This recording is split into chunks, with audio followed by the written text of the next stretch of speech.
Hello and welcome to this B2B Essential Skills Week webinar. I am your host, Brand Awareness Manager Joe Ducaro, and today we will be discussing sales superpower, discovery skills.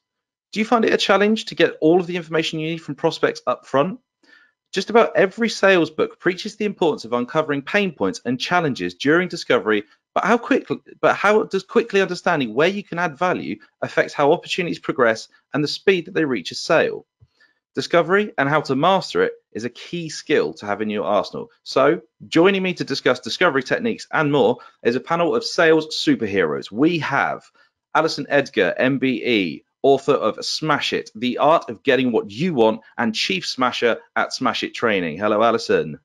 Hi, Joel. Thanks for having me back. Oh, it's an absolute pleasure. I do hope you've got some more songs ready for us for this webinar.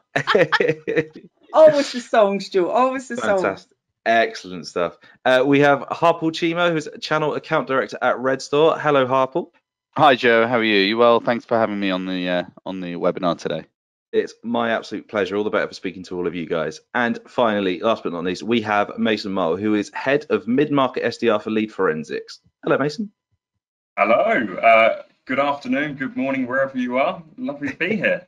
We're on different time zones, aren't we, Mason? So it's very confusing. Yeah. So for our audience who's watching, we'll be using the chat function throughout the webinar. So if you come up with a question that you want to ask the panel, please feel free to pop it in there. We'll answer it if we have time. So let's jump straight in, shall we? Most prospects will have a variety of general pain points that your product or service can help to solve, but finding out which is their priority is the key to a positive conversation. So what tactics do you employ when exploring with a prospect where you can add the most value? Mason, should we start with you on this one? Yeah, absolutely. So I guess it's worth touching on kind of my history and experiences. I've always really coached and trained and led SDR teams, and more recently now those who we call own business at Lead Forensics, those 360 salespeople who are charged with not only front-end prospecting, but also that back-end 180 selling of their own opportunities as well. And kind of approaching it, I guess, from that front-end point of view, discovery is so important. And when you first make normally cold contact with someone, you don't actually know what pain points that prospect has because the first point of contact. What I've found is what holds most reps back from deriving a lot of value or getting the outcome that they actually intend from that initial conversation is either they're not asking the right type of questions, or they are asking those right questions. They're just not direct and concise enough. And because of that, they never quite get the outcome they want. And I find that's one pretty obvious problem they get. You also get the very sort of keen bean reps also, who are so set on leading someone down one certain path of the conversation, they pigeonhole them. And because of that, they're so desperate to lead it to some kind of end goal or crescendo. They normally neglect what the actual pain points, challenges are, goals are of that person they're speaking to. So if we're looking at tactics, it's going to sound very general, but it's just having a normal, down-to-earth conversation. Joe, as if you and I were at the pub, for example, on a Friday night. Better not say a Thursday night right there. Having that general conversation with somebody and letting it naturally flesh itself out. I don't think we need to enforce any kind of underhand 1980s style tactics here. It's just having really open conversations and being very forthcoming with what you would like to get from that, setting an agenda. And normally someone is going to interrupt you there, especially with my SDR teams, and reveal an objection or a pain point or a challenge. So that's one thing right there, is not pigeonholing the conversation, not being too desperate. Another tactic we can employ along with that kind of open, direct questioning is just being prepared.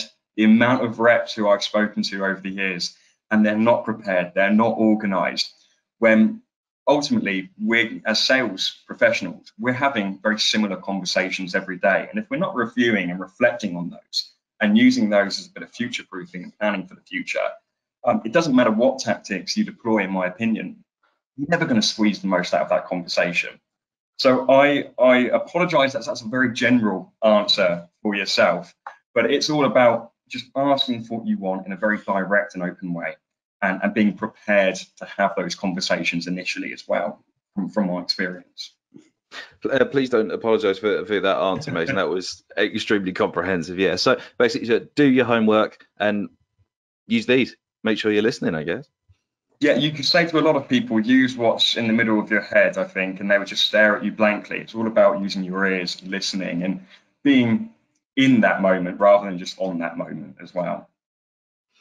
Alison, let's come to you. What tactics do you deploy for when exploring with the prospect where you can add value? I mean, I think it's really interesting listening to what Mason was saying, because you've obviously got your SDRs who is outbound cold, isn't it? So like to really understand what their pain points are in that literally 30 seconds or 45 seconds that you get, that's nigh on impossible, I would say. But if we look at us as humans, it all comes back to Maslow's hierarchy of needs, right? So, you know, it's safety and security, and that's situational. So although there's like many issues that our prospects would have, ultimately it's time and money, because that comes back to that, you know, where am I? And even when it comes to people, right? So we look at, oh yeah, I'm really struggling to recruit, or I'm really struggling with the right people. A lot of that comes back to that fear situation. It's our brain. So ultimately, it's interesting because a lot of people, like, I get sucked into the B2B, B2C, B2Human situation, right? And I still do, you know, I am old school. I have been selling for 30 years or whatever it is, that I do believe that the tactics are slightly different for a B2C situation, because I think that's marketing now. Literally, when it comes to that, that's not really a sales function. That's a marketing, and, you know, having great marketing gets those leads in. Whereas B2B, we still do have to have that outbound situation. And I think, you know, lead forensics is a great example of how to do that, because it's like, would you like to know, you know, who's been looking at your website so you can increase more conversions and make more money? So ultimately, you know, that's the pinpoints in there, is money and save time to be able to trawl. You know, feeding also back into what Mason was saying, it does come back, like literally the oldies are the goodies, because it comes to the psychology. So if we look at how you engage, you know, a lot of people focus solely on the sales process, and like I've written a book on it, like they're using my book as a framework for apprenticeships, but the other bit is the other side, is the customer, you know, journey. So it's interest gained. So if you look at the SDR role, when they're going outbound, well, you've only got 30 seconds to get that interest. And yet, you know, we're going to talk about questioning techniques, but you're not going to get that chance to answer the questions if you haven't done a great hook to be able to continue that conversation. So I honestly don't think it's changed since the 80s. You know, I don't think the boiler room and the Wolf of Wall Street is as prevalent. And I think that more people have become quite switched on. And again, if we look at a lot of younger generation, they don't like sales. They're scared to be sold to because of that kickback from, you know, dare I say, spin selling, you know, that whole situation, problem, implication, needs. But ultimately, it's not changed. It's more of the human side and understanding the psychology behind it that really helps to gain that interest at the start of the call. So yeah, that's my opinion, Joe. No, it's something that is, you know, increasingly it's becoming a theme of, you know, these webinars and the conversations that we have, is that, you know, whether it be B2B, B2C, whatever, people buy from people. So if you can, you know, demonstrate you have empathy for them, absolutely, you know, I think it's key. Harpal, your thoughts on that one? What tactics do you employ to explore with a prospect where you can add value?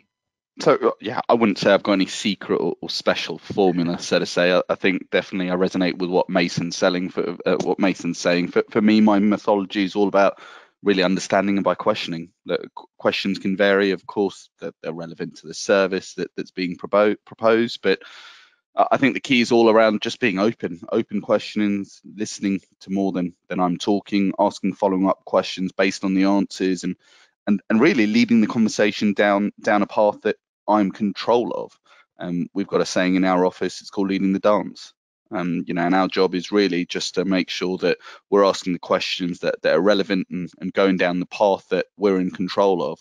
And something we always emphasize is the biggest cost for us as individuals is our time.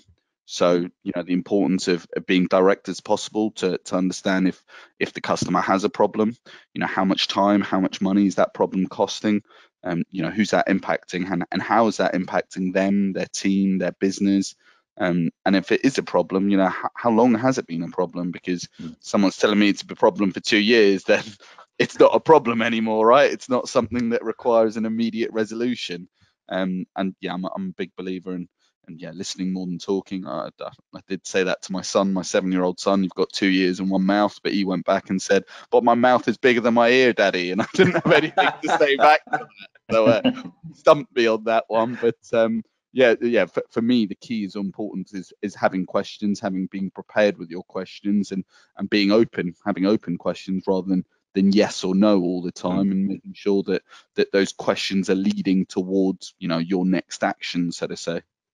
I suppose to give them, the open-ended question, it gives them the opportunity to expand more on, exactly how your solution can help them, I suppose. So if let's go to our next question then. So high-impact questions demonstrate your industry knowledge and an understanding of a prospect's needs, positioning you as an expert in the field. So could you share any sort of fail-safe examples that you always have lined up during your discovery phase? I think let's start with, we'll go back to Alison for this one. So for me, I've mainly moved across into speaking. So at the moment, I'm getting quite a few inbound. So again, it comes back to whether, is this an outbound, is this an inbound? Because if it's, for example, a speaker booker for, like, my clients are Adobe, Amazon, MetLife, if I'm going to be contacting them, I wouldn't be asking them, have you ever booked a speaker, or how much do you know about booking speakers? Whereas actually for an inbound inquiry, that's a vital part of information for me. Because if they haven't ever booked a speaker and it's an inbound, they don't know the different genres of speakers, they don't know the different costs of speakers, they don't know what the outputs are. So again, I think there is a variety between an outbound and an inbound situation. And I think, if we look at that, how you direct that sort of conversation, and I would say, as I've obviously got a sales training company as well. So when I'm sitting with my clients, like coaching the calls or listening in, I would say the biggest mistake that I see or I hear is, Mason called it an agenda. I call it setting the table, right? This is what I see goes wrong. So I'll give you an example, right, Joe? We're going out for dinner, right? Hypothetically, or maybe we could go out for dinner. Like, we're not singing this time, we're all going out for dinner, right? And we sit down at the table, right? We're sitting there.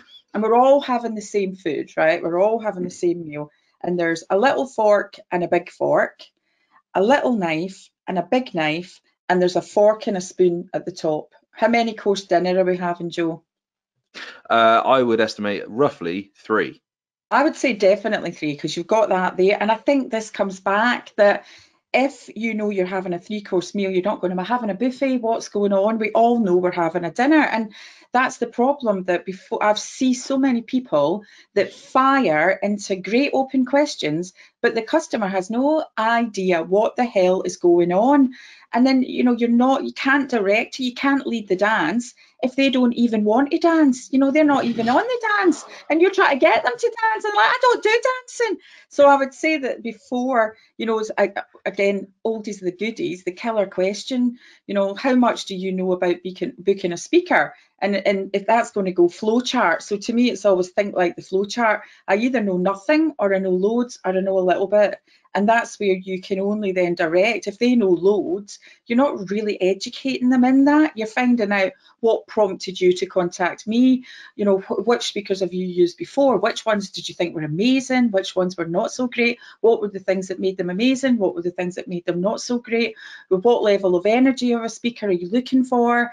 And again, you're not going to sell to everyone, but it's all those qualifying questions. And, I think, only when you get to that part can you really start to, you're starting to build that information.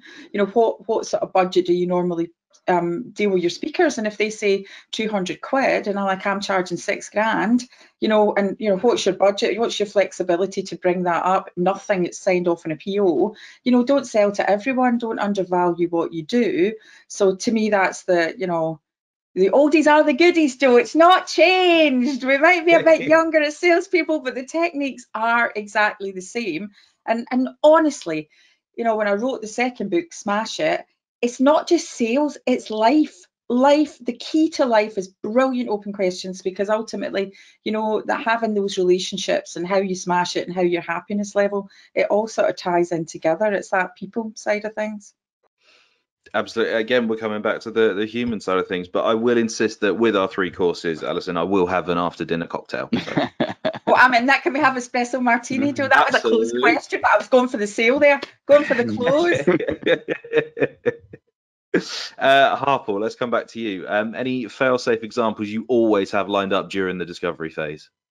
So the organisation I work for offers a data backup, a data recovery service. For me, my fail-safe question is always, look, when was the last time you did a restore test? And that's just, look, people could say they've got an amazing solution, and again, I liken this to, you know, analogies. If someone says they've got the best car, top of the range, etc., on their driveway, but they haven't driven it in 6 months, how do they know it's still working, right? And that's why it's all, you know, asking those straightforward, those direct questions, and just understanding, look, you've got a solution, you know, that you think it meets your requirement, but when was the last time you actually you tested it, so to say? And I always emphasize it's not what's being said, it's sometimes not, it's what's not being said.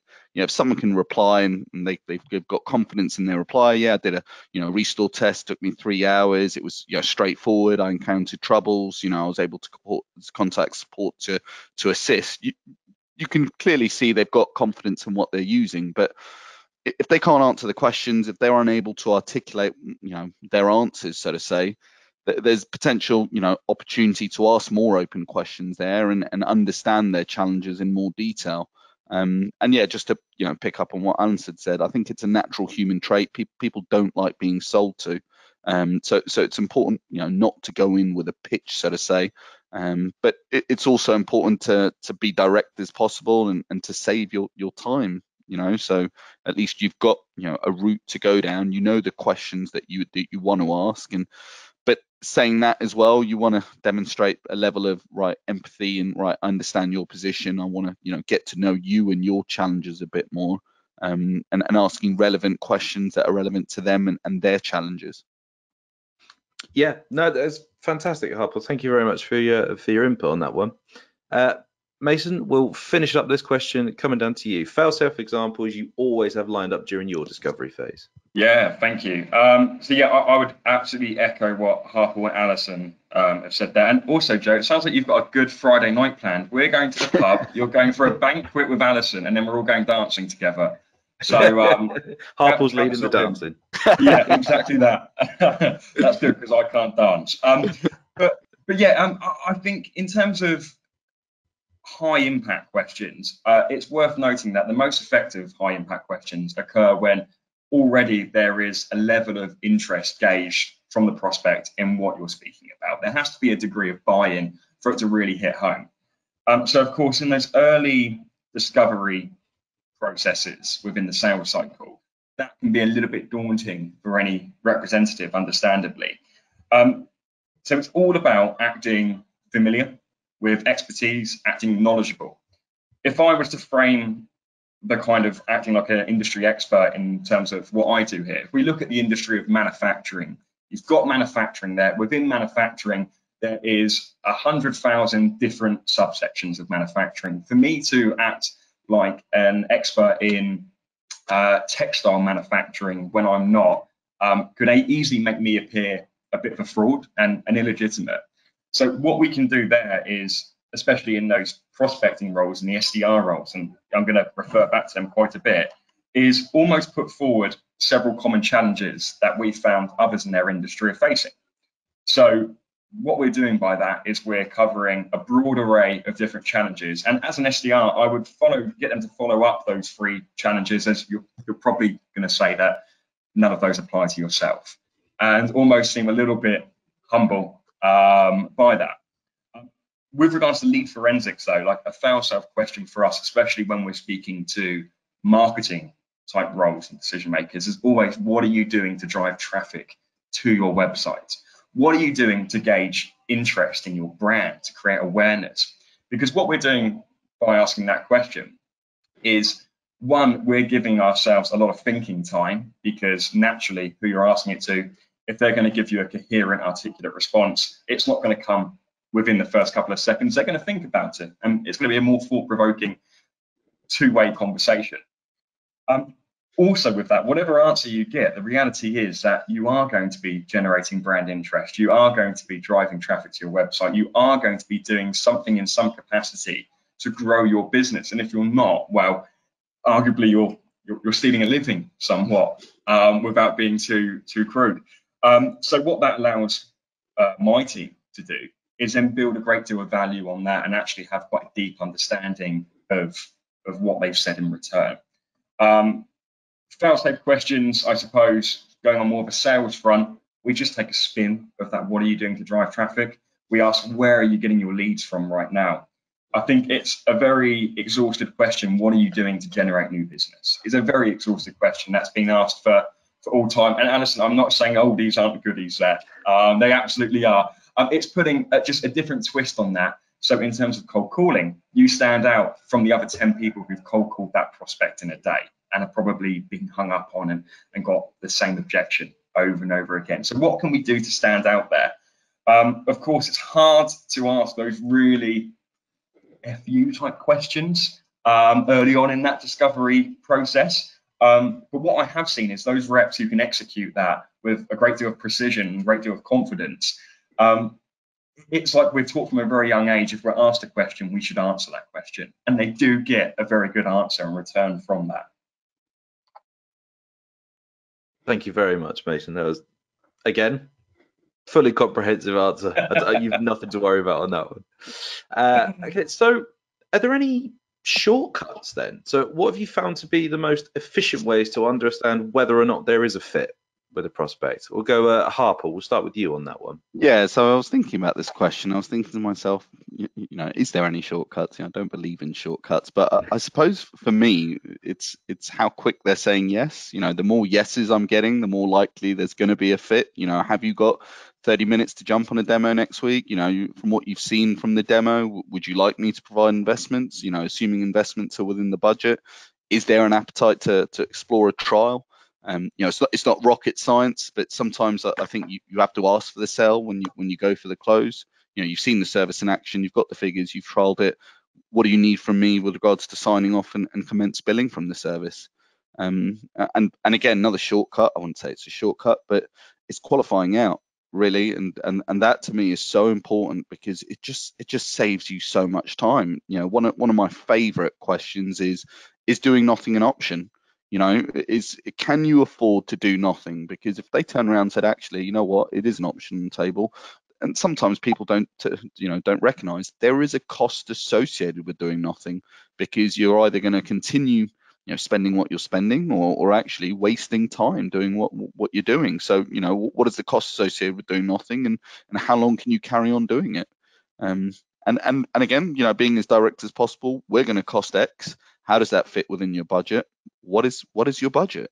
You know, and it's not rocket science. You know, I wouldn't say they're shortcuts, but it's just being as direct as possible. It's making sure you save your time and qualifying them out nice and early. Because, you know, I was speaking to this opportunity with a head of a trust, and he said, look, we're going to be hiring a new IT manager soon, and you know, as part of that remit, you know, he'll have his ideas. And I said, right, you know, he'll have his experiences. I'm sure he'll want to, you know, put in what his experiences has taught him. And the head of trust says, no, we're going to be going for your solution. That's it. You know, there's no ifs or buts. I'm going to be dictating and mandating. We're going to be going for your solution. And again, you know, that was our concern, because there was going to be someone new involved who was going to come in and want to, you know, put his ideas in. You know, you want to make sure you address that as soon as possible and look to qualify it out, because if Mr. New IT Manager's got his ideas, he'll want to put in something that he's comfortable with. But if his boss is saying, no, this is what you're going to do because I'm mandating it, right? That's great. That's the buy-in we want, right? Yeah, no, fantastic. And to touch on, you know, something you said earlier, I imagine pointing out, you know, can you afford to do this? I imagine that's a hugely powerful motivator. And, well, you know, can you afford not to be going with us? So thank you very much, Harper. Alison, come back down the line to you on that one. Are there any shortcuts? Of course there's not.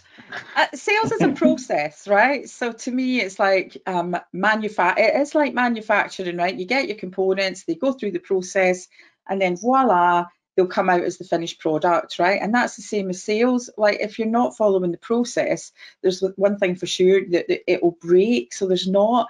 But I've got a theory on this, right? And I do think it comes back to like the SDR and the 180 360s. People are scared to qualify because they're targeted on KPIs, right? And again, a lot of that is sometimes when you are targeted on KPIs, you would rather have KPIs that look like you're hitting your target, looks like you've got an amazing pipeline, and then, oh, damn it, that just fell apart at the end. And it's not. It comes back to exactly what Harpo was saying regarding the qualifying questions. And I'll give you an example, right? So we use Active Campaign, right? So I don't do much because a lot of the stuff now it's really a low volume of customers, but with a really high monetary value is what I'm doing now. But we still have our CRM. So this really well-known CRM goes in and speaks to Rebecca, who works for me. So again, hadn't been qualified on Decision Maker. That they wanted to do the demo with her, and I'm like, okay, this is like this will be fun. Let's play this game just for fun. Let's see how bad it goes. So I'm kind of listening in the background, and they didn't ask any open questions. They hadn't qualified it. They didn't ask us how much we were paying. Active Campaign. They ran out of time because they talked at us. Look at our CRM. Isn't it amazing? It does all this. But from a talk time perspective, woohoo, they're ticking a KPI. They got a call. They went to know that it wasn't a decision maker, but it's ticking a KPI. Then we have another one. So they go away and they come back with it. Look, we've put all this thing together. And then, are you ready? We're 2 hours in. And again, I'm playing this for fun because it was during lockdown. I'm like, I've got some time here. Let's just play along. And right at the end, they go for the close and they go, and look, it does all this. And it's only £5,000 a month or whatever it was. I went, that's great. One fundamental, you didn't ask me how much I'm actually paying for Active. And I'm paying $17 a month. Literally, we're all laughing, but honestly, somebody somewhere in that training and coaching team for this massive CRM that we all know who they are should have picked that up, but they're not. They're putting KPI targets in place.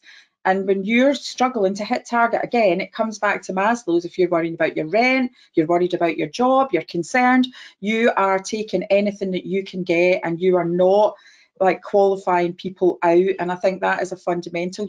It does come back to great open questions, but the shortcut is in that qualifying conversation. When you've set the table, we all know we're having a 3-course meal, and do you know what, Joe, I'm going to be asking you questions around how much you're investing currently, what your budget is for the next 12 to 18 months, and how that can work maybe for us, or maybe it doesn't work, but that knowledge will really help us to try and come up with a solution for you. So when it comes to the money bit, which they don't like talking about, they've already set the table and told them in advance, we are going to be talking about cash. And also that then, really helps to disqualify if you're at the wrong level. If you're at an influencer level, they're not going to know those statistics and those numbers. So again, to me, there's no shortcut. Follow the process, and you're not going to sell to everybody anyway, but you can keep it warm. Whereas that CRM ain't knocking on my time door ever again. I often find with newer salespeople that they're scared to talk about monetary figures. I think it's sometimes so important up front to be, this is investments involved, and not devalue self. And I remember my old sales manager changed the word and said, don't call about pricing, call it investments. Yeah. Because you just completely shift that number on its head. You're investing in something. And I think as well, can I jump on that? I'm coming back, because a lot of that, I think, is their perspective of cost as well. So say it is £5,000 and they're living on 50 quid a week, then they do the, and it is, as if it's a big figure, but actually for anybody in investment in that situation, that could be pennies. It's assumption, isn't it? Absolutely, yeah. It's changing, literally the definition of one word. It completely changes your idea of exactly what that thing. So, Alison, thank you for that. A couple of points on that one is that there's not much that excites me more on these webinars than when Alison Egger goes, I have a theory. And yeah, hopefully a very valuable lesson learned for the person on the other end of the phone with you there. Mason, your thoughts then? Any shortcuts, or are we completely in agreement with these two? Yeah, I think we're all of the consensus that there are no shortcuts, unless you can call having good habits, of which there's tons of reading material if anyone doesn't have good habits already, although I think you've got to kind of survive in this line of work, or being very well organized and prepared. Now, just on that, I'm not a believer that initial research before reaching out to someone to disqualify them is make or break. It's only after we have that conversation, because I'm sure if you go onto most businesses' LinkedIn profile, there's a few uncertainties, a few mistakes and accuracies on there as well. So we can't make the presumption right there. Generally speaking, if you've got a gut feeling that's driven by emotion that something isn't quite right and they're not a fit, there's probably a rational reason behind that, and it's down to that individual to then probe and disqualify. And I guess, like a certain CRM's conversation with Alison, it all comes down to money, authority, need, doesn't it? Money, is there a budget available for this?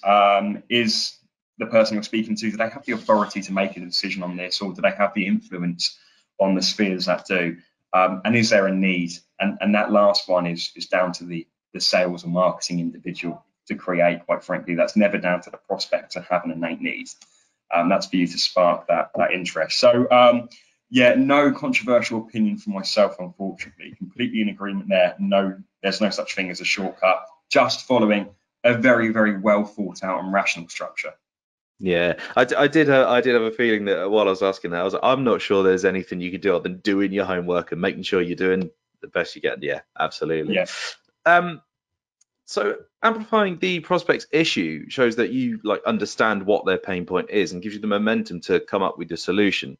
Do you have any examples where this has either worked really well for you, or has it really backfired? I know we've touched on a couple of things, can you afford not to do this or anything like that? So do you have any examples where it's gone exceedingly well or really backfired? Let's start with Alison for this question. Of course it hasn't backfired. Only joking. Again, I'm selling all the time, but I think when you know your stuff, and I think sometimes when you own the business and run the business, it's a bit easier because you are so embedded in it. But I think if you look at specifically from a speaking perspective, and again, I think Harpo was saying this, I follow them down the path. I call it following the crumbs to Hansel and Gretel's house, because that's the ultimate, isn't it? So you're asking those little questions, and I think with those, I'm trying to get them to tell me, and I think that it's that reverse psychology, isn't it? So if you're asking great questions, I'll give you an example. So there's three sort of genres of speakers, right? You've got the TEDx speaker, really thought-provoking, but really quite low energy. And I think pre-COVID, that was kind of what people wanted. They were quite happy. They would sit in a room. And so, reverse engineering the questions back regarding the, what type of energy level do you want? I know for a fact they're going to say they don't really want that because it's quite dull, unless they're accountants. Sorry to any accountants in the room. But if you look, a lot of that stuff is in there. Then the other one, which is my biggest competitor, because we've all got competition, is the celebrity speaker and the sports person. So again, without telling them, I know that the pitfall, because I've been in a room listening to these people for years, is that they make a big impact on the day. Look, here's me with my medal. Here's me a video of me winning my medal. Here's me up a mountain. Woo! But nobody can really relate to that. So the actionable takeaways are nothing. So they get the selfie, it goes on Instagram, they go back to the office and they forgot what you said, apart from there's this man or woman winning this medal. And then the third one is where I fit into, so a wee bit of a profile, but more interactive and actionable takeaways. So I'll reverse back and I'll go, so how important is audience engagement? Yeah, it's really important. Okay, how important is it that the takeaways last more than the day? Excellent. And then that's fine. So I just kind of reverse engineer it back and then go, oh my God, look at me. That'd be perfect for your event. When do you want? Press hard, 5 copies. So you've already kind of sold the benefits into the questions by getting them to come up with that solution themselves. And I'm joking, we don't win every single one of them, but a lot of course. them, you know, they're fixed on they do want an Olympian, or they're fixed that they do want TEDx. And the other thing, and again, which I think all salespeople face, is you do sometimes get stuck at influencer. So the influencer's taking it to panel, and then it's really out of your control. You just have to hope that everything that you've done has given you the influencer to make them your salesperson. So I think, again, it just comes back to that process, Joe. You know, it's not changed. And again, it's really funny because when I'm doing sales training, Mason, I bring up man, and I'm like, for all you women there, it is not about a man, you know, because we all know women are better at sales, and that brings up a bit of a laugh. But money, authority, needs hasn't, you know, that's been around for God knows since, you know, donkey's years. Yeah. It hasn't changed. Mason, we'll swing back around to you on that one then. Yeah, I think Alison's totally right there. You can lead a horse to water. You can't make it drink. The result's not always guaranteed. I know that sounds a little bit cheesy, but it is absolutely true. It's about making that prospect or the person you're speaking to just take ownership of things. And the kind of skills that we would deploy would be, it's just appearing as familiar as possible. You know, it sort of harkens back to social proofing, keeping up with the echo, keeping up with the Joneses. Joe, you've got a brand new TV, and I can look through your window of your house, and you've got a loving family because you've got that brand new TV. If I get that TV as well, my wife is going to love me just as much as yours, right? It's all about that social proofing. It's all about making sure that that person recognizes that other people have had this situation before. They've had the same restraints, challenges, goals, and we are very much aligned with them, and we can be aligned with you. And it's about making people feel very, very comfortable. Now, has this backfired? Of course it has, more so than I would wish to admit. You run the risk of being over empathetic with people and saying, yeah, I totally understand you've got this reservation or this problem, and they turn around and say, you're right, I do, and hang up the phone. And well, I've just put that objection in their hands. That's where that education piece comes in, and is so vital. It's all well and good empathizing with people's problems, recognizing others have felt this way, but if you don't actually kind of imprint on them that we can rectify these problems, nothing is forever, we can change, and you don't educate them, you're going to lose all control of that sale. I suppose that is very much referenced in books like The Challenger Sale, for example, where you're tailoring what you say in your communication, you're educating people, and because of that, the outcome is that you take control of that conversation. And that doesn't mean being confrontational or aggressive. It's all about, going back to the previous question as well, appearing an expert, appearing knowledgeable. This isn't your first rodeo. I say rodeo because I'm currently in the southwest of America, so that's quite applicable right there. But you've got to make people feel comfortable. Just as much so, you've got to educate people and show them that light at the end of the tunnel as well. Absolutely, yeah. And well, to be completely fair, since I had got my 4K telly, my marriage has really taken off. So, Harpal, finally come back to you for that one. Then, any times it's gone really well, any times it's backfired for you? I think, yeah, picking up on what Alison said about reverse engineering, I always try and get them to sell back to me. So yeah, we had a call yesterday where the customer said, look, I'm trialing 2 other solutions, and I, all I was doing was, I had one of my new colleagues, I think it's day 2 for him, and all I was doing was just asking him questions. Look, what is it about our solution that you like? What is it about us that makes it better? What is it about the other solutions that you don't like? Why would you choose them over us? And really, it's just, again, going back to that whole, shows that they get it, so to say. Once someone's trialed it, tested it, they've got unrestricted use of a service, and they can see that from my point of view, I back myself to be able to give it to you. And I think statistically we've shown as a business 9 out of 10 trials close. We want to get our process is to get them on trial as quick as possible. But yeah, in addition to that, I've often found in my career people tend to buy in and listen more, and people tend to remember more on stories, especially if it relates to them, if it relates to their challenge. I think something like, by listening, you forget 90% of everything you hear. But, by hearing a story, what relates to them, it relates to their challenges and, similar situation of what they're doing at the moment, it really helps them to visualize, wait a second, this can help me. This is how it's going to help me because it helped X, Y, Z in the past. And yeah, look, you win some, you lose some. You're not going to win them all completely. Yeah, completely hands up in the air. And I try and forget the ones I lost very quickly. But yeah, I always find sometimes, look, things get in the way, time gets in the way, and I'm very persistent. I tend to a bit too over persistent sometimes. I think my sales managers have told me I tend to keep going until I get a hard no. But I always find when if you take notes during the qualification process and you go back to Mr. Customer or Mr. Prospect and say, wait a second, so you told me X, you told me you had a problem Y and Z, are those still problems? Well, why are you not addressing them again? You told me problems X, Y, and Z, 3-4 months ago. You haven't addressed them. Are they not problems anymore? And that tends to really work well because, one, it shows that I was listening to them, and two, it really does address, well, look, you told me there were problems. Why are they not problems anymore? And seeing if you can get to, again, going back to it's not what they're saying, it's what they're not saying. Well, look, I'm the influencer. I took it to decision makers, and unfortunately, look, this isn't something, we haven't got the budget X, Y, Z. And again, look, I'll take a no any day. For me, it's all about getting that no as quick as possible. Yeah. So again, it comes down to what we said right at the start of the webinar is just listen more, and absolutely no, fantastic. Thank you very much for your input on that one. So, guys, just a reminder that today's webinar is brought to you by Lead Forensics, which is software that in essence tells you who is visiting your website and can even track specific journeys through your website, along with providing you with valuable contact information so you can close those deals.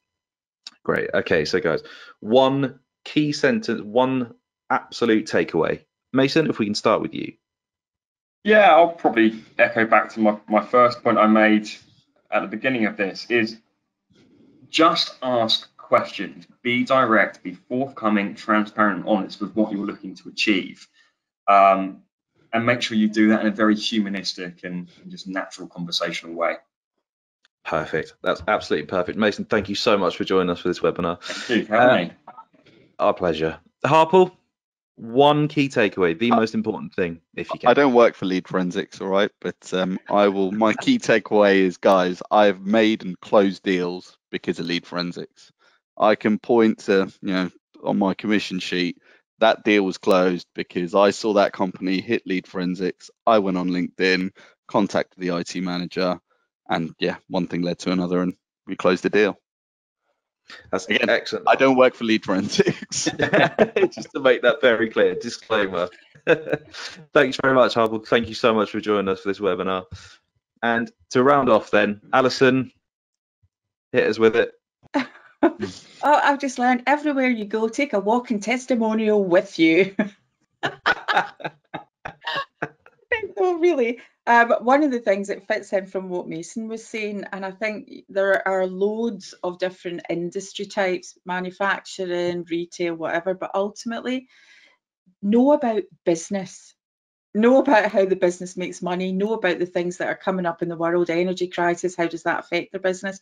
Because if you know about business, actually you then can place your product or service into that organization. You don't sound like a salesperson, you actually sound like somebody who's really interested in their business or what's going on in their organization. And everybody wants to be listened to, everybody wants to be heard. So yeah, and take your testimonial. Whoop, whoop.